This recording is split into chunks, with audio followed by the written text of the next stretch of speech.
جماهير الأهلي تأمل في حدوث صحوة وانتفاضة في أداء الفريق الفترة القادمة في ظل ما يصار عن عقد الجهاز الفني جلسة تعنيف شديدة اللهجة مع اللاعبين وتوقيع وليد صلاح الدين عقوبة مالية على الجميع بعد التفريط في نقطتين في المباراة الأخيرة. عادل مصطفى يدعم طاهر محمد طاهر ويمنحه بعض النصائح للتطوير من أدائه بعدما انتقدوا إياس تورب المدير الفني بشدة أمام كل زملائه بالأمس. إياس تورب المدير الفني للأهلي يدرس جديا منح فرص أكبر لمحمد شريف الفترة القادمة على أمل أن يساعده بخبراته في بعض المباريات الحاسمة، ويدرس موقف كاموش مع الجهاز المعاون لحسم موقف اللاعب من التواجد مع الفريق من عدمه المباراة القادمة. وليد صلاح الدين يرسل للاعبي الفريق سخرية جماهير الزمالك منهم والتجاوز في حقهم حتى يردون في الملعب المباريات القادمة. إقبال ضعيف نسبيا من الجماهير على شراء تذاكر مباراة الفريق أمام المقاولون العرب التي طرحت اليوم بأسعار تبدأ من 75 جنيه. المقاولون العرب يحفز لاعبيه بمكافآت خاصة لتحقيق نتيجة إيجابية أمام الأهلي للابتعاد بشكل أكبر عن مراكز الهبوط.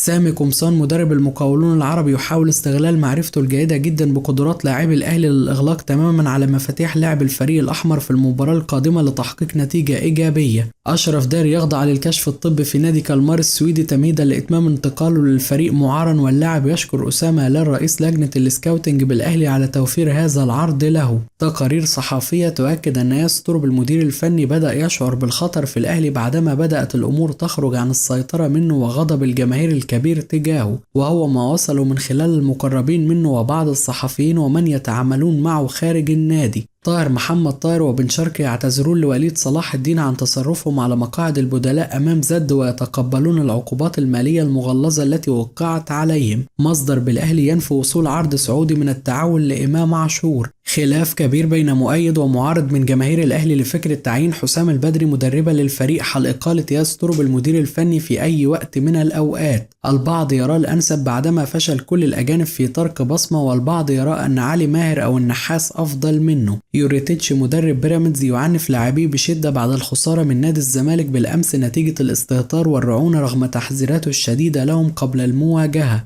معتمد جمال مدرب الزمالك يستغل تصدر الفريق الدوري ويحاول تحفيز لاعبيه بكل الطرق للاستمرار في سلسلة الانتصارات على أمل أن يكرر إنجاز عماد النحاس ويحقق اللقب مع الفريق الأبيض، بعدما رفض الأهلي العرض الأسباني الذي وصل له الفترة الماضية. بلال عطية لاعب الأهلي الشاب على ستوري الانستجرام: كل تأخير في حياتك فيه حكمة، وكل باب اتقفل قدامك هو باب خير ربنا بيجهزه ليك، اوعى تظن السوء بربك. حسام حسن يطالب اتحاد الكرة بضرورة إحضار خطة بديلة لتأمين استعدادات المنتخب في شهر مارس حال إلغاء معسكر قطر والمباريات الودية أمام السعودية وإسبانيا بسبب الحرب الدائرة حاليا.